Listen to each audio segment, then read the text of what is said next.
The Worst Thing in the World by Ava Spatine. Teresa's high-heeled boots clicked more heavily than usual against the marble tile of the Avalon View luxury apartment's lobby as she was weighed down by several bags of groceries. She wasn't accustomed to doing her own food shopping, but the service she normally used had recently been prioritizing clients who were either housebound or immunocompromised, leaving her high and dry. Ordering online proved hit or miss at best, and eventually she accepted that if she wanted her groceries on time and to order, she would have to do it herself. Unfortunately, that didn't work out either. The long line at both the entrance and the cashiers kept her well behind schedule, and the various supply shortages and rationing left her shopping list once again incomplete. By the time she got back to her building, she was exhausted and frustrated, and sorely hoped that the early maintenance to the elevators had been finished so she wouldn't have to drag her meager yet hard-won haul up 7 flights of stairs. Across the lobby, she spotted a single elevator with its doors opened to a golden Art Deco interior, a surprising upgrade from the faux wood paneling it had had before. Standing at its threshold was a smiling, handsome young man, dressed in a deep crimson uniform with gold accents. He looked like a doorman or bellhop straight out of the 1920s. The only visible anachronism being a face shield clipped to the brim of his cap. He waved her over with a hand clad in an immaculate white glove, assuring her that the elevator was fully operational. "Evening, ma'am. Needing a lift? I'm James, and I'll be your lift attendant today," he greeted cheerfully. "Lift attendant?" Therese asked with a bemused smirk. "Yes, ma'am. Mr. Chamberlain is employing us at all his properties now," James explained. "We eliminate public contact with the controls and enforce physical distancing while adding a bit of old-fashioned class and personal service to the experience. If you'll kindly take your place in one of the marked corners, ma'am, I can have you upstairs in a jiffy." Therese stepped into the elevator, noting with no small amount of delight that it was illuminated by a miniature chandelier. 3 of its corners were each marked with unusually ornate silver decals, politely indicating where passengers should stand to maintain a safe distance from each other. "8th floor, please, James," she instructed as she set down her bags on the floor around her. He took his place next to the elaborate brass control box, covered in switches and dials and indicator lights, with a large lever sitting on top. He flipped a few switches and turned a few knobs, and when he finally seemed satisfied, he pushed a button to close the doors. "Going up," he announced, pushing the lever forward and initiating a smooth ascent. "That's quite a contraption," Therese commented, eyeing it with a hint of derision. "What's it need to be so complicated for?" "It's a bit of clutch, ma'am. Tech from different eras all cobbled together, but it gets the job done," James replied while keeping his gaze focused intently on the readouts, the blinking indicator lights dimly illuminating his unblinking eyes. "And here we are. Would you like some assistance carrying your bags to your suite?" Nowhere in the elevator did it actually say they were on the 8th floor, but when the door slid open, the hallway looked as familiar as ever, so she decided to trust his judgment. "Not tonight, James, thank you. Perhaps another time when I'm better prepared to receive company." She smiled subtly, picking up her bags and heading into the hall. "I look forward to seeing you around the building, young man." "The feeling's mutual, ma'am. You have yourself a fantastic evening." He beamed, tipping his hat as the door slid shut. Therese rounded the corner and set the bags down against by what she thought was her door as she inserted her keys into the lock, only for the door to stubbornly refuse to open. She frowned, pulling out the key to make sure it was the correct one. When she saw that it was, she tried again, only for the door to remain locked. Had James dropped her off on the wrong floor after all? Her first thought was to check the door number, only to see that the small bronze placard beneath the peephole was completely blank. She furrowed her brow in confusion, turning her head to check the door across the hall. It too bore a completely blank placard. It didn't make any sense. She wondered if it was some sort of maintenance error or perhaps some petty spree of vandalism. But if her apartment key wouldn't work, that meant that she was either on the wrong floor or that the superintendent had changed the lock. Groaning in frustration and with burdensome bags of groceries still in tow, she spun around to head back to the elevators in the hopes of finding out what floor she was on. When she turned the corner, she came to a dead stop, her frustration quickly morphing into fear at the impossible sight before her. Where the elevator lobby should have been, there was instead another hallway. A perfect duplicate of the hallway she had just come from, and a hallway that by all logic shouldn't even exist. Even if she was on the wrong floor, the hall would have to be stretching out onto Paladin Street, and elevators couldn't just disappear. Setting her groceries on the ground, she sprinted off down the hall to see what was on the other end. Hello? Is anyone here? I think I'm lost. She shouted as she ran, knocking on doors as she went. Not only did she receive no response, but every room she went by was deathly quiet. She could hear no voices or electronic media or humming appliances in any of them, as if they were all completely vacant. When she reached the intersection at the end, what she found was another identical hallway with the same number of apartments with no address numbers on their doors. At the end of what was another hallway, and another, and another, and then she realized she hadn't yet returned to her groceries. The halls all joined at a 90-degree angle, so logically there could only be 4. But logically the dimensions and locations of the building wouldn't permit such a layout in the first place. She immediately began to backtrack, and sure enough, once she had gone back 5 halls, she found her groceries sitting exactly where she left them. She reached into her purse to grab her phone, only to find that it had no Wi-Fi and no network connection. She dialed 911 again and again, but never got the signal. As the dread in her stomach slowly grew and she felt a sudden spell of vertigo start to set in, she chose to sit down before she fell down. Breathing deeply, she forced herself to focus on analyzing the situation at hand. Somehow, she had stumbled into a series of hallways with no windows or exits, no connection to the outside world, and whose physical dimensions didn't appear to conform to her understanding of reality. It seemed surreal, and yet she was certain she wasn't dreaming. If nothing else, the fact the groceries remained where she had placed them proved this place obeyed some kind of eternal consistency. She did her best to stay calm, reminding herself that she had supplies and thus plenty of time to figure something out. Standing up and taking a Sharpie out of her purse, she marked an X on the wall just above where she had set her groceries. Taking off her heels and picking up a bag of groceries to take with her, she set off to map the whole system, numbering each intersection and pointing her way back to her base. After an hour, she had numbered her 100th hallway. In each hall, she would shout out at least once and try at least one random door to see if it opened. No one ever answered, and no door ever budged. No matter how far she went, she never came back upon any of the markings she had left, assuring her that in spite of their immaculate monotony, each hallway was unique. Each was unique yet identical unless she did something to change it, and devoid of anything that could be of any potential use to her. This was disheartening, as she had hoped to come across a fire extinguisher or any other blunt heavy object that you might use to bludgeon the doors or walls with.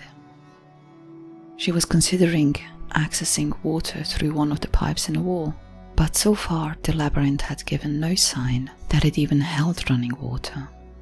In the full hour she had been wandering the hallways, she had heard no noise other than those she had made herself. No pipes, no air vents, nothing. The silence was starting to get to her. She couldn't remember being anywhere that was so still for so long. It was horrid enough being lost in an impossibly distorted version of her own apartment building, but feeling like she was the only living thing in such a seemingly vast space was unnerving to say the least. Accepting that she wouldn't find anything, no matter how far she trekked on for, she relieved herself on the carpet and then headed back for her base camp. When she got back to the apartment, which she had first mistaken for her own, she took a large can of tomato sauce from her groceries and tried to knock the door handle off with it. The can dented and deformed and eventually broke open, spilling all over her hands and the floor, but the door handle didn't show as much as a scuff. Whatever the space was, it seemed its matter was every bit as unearthly as its space was, seemingly infinite and indestructible. There was no conceivable means of escape. Cleaning off her hands as best she could with the materials she had, she moved her base camp down far enough so that she couldn't smell the tomato sauce, even though she could still smell it on herself, and did her best to sleep on the floor. As she struggled to fall asleep, she gave some thought to what could actually be happening to her. It all seemed real, even if it was impossible, and dreams were usually far less coherent and consistent than this place was. But if it was real, that meant that she wasn't anywhere in her reality. The phrase non-Euclidean geometry popped into her head as a, though technically inaccurate, descriptor for spaces that didn't conform to known geometric models. At first she didn't understand how she could have just waltzed into a non-Euclidean space, but quickly remembered the newly remodeled elevator, its peculiar control box, and James. She had completely forgotten about that until now. The strangeness and desperation of her situation having been quite a distraction. But now that she thought about it, it couldn't have been a coincidence. It still sounded crazy though, someone converting her apartment building's elevator into some sort of space-bending contraption just to dump her into endlessly repeating halls. There seemed no point to it at all. Eventually she did fall asleep, and when she awoke, nothing had changed.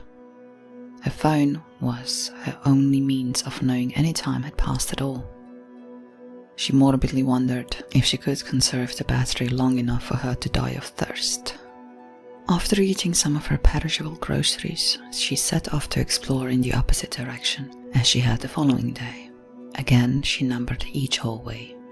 100, 200, 300, 4...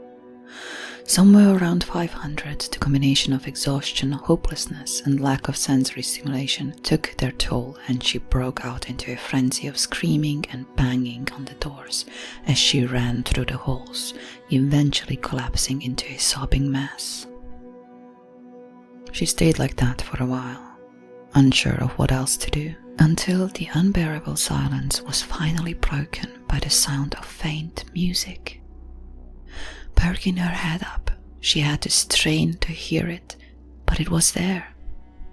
It sounded like it was coming through a door around the corner. Hey! She shouted, leaping to her feet and breaking into a desperate sprint. As she drew closer, she could recognize the music as Frank Sinatra singing "That's Life" on vinyl. When she rounded the corner, it was apparent the music was coming from the door at the end of the hall. She ran towards it with such fervor she nearly crashed into it. Unlike all the other thousands of doors she had walked past over the last few hours, this door had a number on its placard. Room 101, to be exact. It was further differentiated by a shiny brass door knocker with "The Darlings" engraved upon it. Hello? Is anyone in there? I need help! Therese pleaded as she banged with the knocker with her right hand and pounded on the door with her left. The music kept playing, but the feeling of hope was kindled within her at the sound of someone getting up from a chair and walking towards the door. She heard a deadbolt click, and then the door opened as far as the chain lock would allow for. Through the slightly ajar door, Therese saw a young woman with onyx black hair and baby blue eyes. She was wearing a vintage 1950s dress and had her hair in curled pigtails, which at any other time Cherie surely would have found at least a little strange. but now she was just overwhelmed with relief at having found another human being. What's going on out there? The young woman asked, her tone one of timid confusion. Oh my god, thank you so much. Cherise sobbed, her voice cracking as she did so. I've been trapped in these hallways since last night. They've been just going on forever and none of the doors will open, and you're the only person I've found since I got here. Okay, the young woman said, her voice filled with uncertainty. I'm going to let you in so that you can calm down, and we'll try to work out what's going on, alright? Yes, whatever you want. Thank you, thank you, thank you. Cherise agreed eagerly. The woman obviously didn't believe her story, which was fine with her. At the moment, she was no longer sure she hadn't just had some kind of psychotic breakdown. The door closed just enough for the woman to unlock it, then fully opened. I'm Mary, by the way, she introduced herself as she led Cherise to the sofa. Cherise, she answered as she sat down. Alright, Cherise. I'm just going to make a phone call, and then I'll get you some tea and we can talk. How does that sound? Mary smiled. Lovely, thank you. Cherise nodded. Mary walked across the room and Cherise heard the unmistakable sound of a rotary phone being dialed. She was surprised that someone who looked to be right in the grey zone between millennial and Zoomer would even know how to operate such a device, let alone own one. When she combined that oddity with Mary's stress, the decor of the room, and Frank Sinatra still singing away on what was obviously a genuine 1950s record player, panic began to rise again in Cherise, as an odd thought entered her mind. A crazy thought, but no crazier than being trapped in an endlessly repeating set of halls. She began frantically looking around the room for anything modern or something with a date on it. She spied a 1950s-style pin-up calendar on the back of the door, which, to her great relief, clearly said 2020 right next to the month. She sighed at the realization that this girl was just very dedicated to her decorating theme. For extra confirmation, she pulled out her phone to see if she could finally get a signal, and sure enough, there was a notification alerting her to the fact that password-encrypted Wi-Fi was available. There was no cell signal, however, and that was definitely strange. She couldn't remember ever not having any reception in the building before. She glanced towards the open balcony doors to check on the weather for some possible explanation, which is when another unsettling realization struck her. The room number had been 101, and yet they clearly weren't on the ground floor. Hello, darling. Yes, of course it's Mary. How many other girls have this phone number? Uh-huh. Did she now? Mary spoke into the phone receiver, cheerfully at first, but her voice taking on a noticeable edge as her eyes darted up towards Cherise. Her name wouldn't have happened to be Cherise by any chance now, would it? Because she's right here now, darling. I found her pounding on our front door, scared out of her wits. And reeking of urine and tomato sauce, of all things. What on earth did you do to her? Wrong floor? That's all you have to say? When Mary turned her back, Cherise rose from her seat and crept over to the balcony in the hopes of finding a fire escape. She was too scared to try the halls again, but it was becoming clear that not all was right with Mary's apartment either. But when she looked out over the balcony, all she saw was a kaleidoscope effect of blue sky, white clouds, and myriad reflections of herself all staring out with the same shocked and horrified expression on their faces. Sorry about the sky, Ducky. Maybe you should have come when I was better prepared to receive company. Mary said vehemently as she angrily stirred some sugar into her tea. Cherise turned around slowly, staring at the insidiously benign-looking woman across from her in confounded terror, unsure even how to react. What is this place? She managed at last. Room 101, she replied nonchalantly, casually sipping her tea. You're reasonably well read, aren't you, Ducky? You know what's in room 101, right? Mary smirked as Cherise bolted for the door, desperate for the halls she had longed to escape only moments ago. To Cherise's surprise, the door actually opened, except now the once grand hallway looked to be suffering from a century's worth of neglect and decay, covered in cobwebs and lit only by flickering lights that threatened to give out at any moment. This hallway also went on forever, with no turns or end in sight. As she ran, she could hear the doors creak open as she passed, but she didn't dare to look back to see what was emerging from those once inaccessible rooms. Over the pounding of her own heart and footfalls, she barely noticed that Frank Sinatra was still crooning away as loudly as ever. She screamed as she felt the ragged carpet being pulled out from under her, throwing her to the ground. She spun around to see Mary dragging the carpet towards her, an enormous meat cleaver clenched in her psychotically grinning mouth, and an assortment of other suddenly terrifying kitchen knives held in the sash of her dress. Therese rolled off the carpet and into the adjacent room, slamming the door shut and bolting the lock. It splintered and shook as Mary appeared to be using her meat cleaver as an axe to break through it. Therese crab-walked away from it as she sobbed, desperately looking around for anything that she could use to fend off her attacker. She shrieked when she realized that she was right in front of a rotting skeleton slumped up against the wall, a handgun pointed at its chin and a large exit wound on the top of its skull. She grabbed the gun with so much force that the corpse's hand disintegrated into tiny phalanges and metacarpals. With a trembling grip, she pointed the gun at the door, not knowing it was loaded, or if it would still fire, even if it was. Mary thwacked and thwacked and thwacked until the door burst into shards. Therese pulled the trigger and the gun successfully fired. She fired again and again, getting off a total of 8 rounds before the gun began clicking impotently. Shaking, her ears ringing and her vision clouded with gun smoke, she slowly lowered the gun to assess the damage. She expected to see a bullet-ridden corpse of her enemy lying in the hallway, but found no sign of Mary. She took a few tentative steps out into the hall, looking each way, only to find it deserted, but did notice a few splotches of blood leading away from her. Mary was still well enough to retreat, it seemed, but she was injured, and that at least bought Therese some time. She turned around to search the apartment for anything else that might be of use, and saw a smiling and unharmed Mary blocking her way. "Boo!"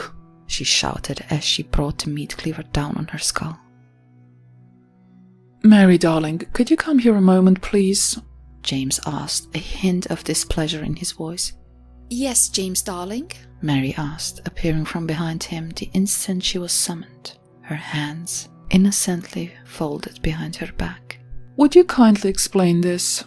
James requested, gesturing to Therese's mutilated corpse sprawled out on the lobby floor. The meat cleaver to the head hadn't quite done her in, and it looked like Mary had taken her time finishing her off.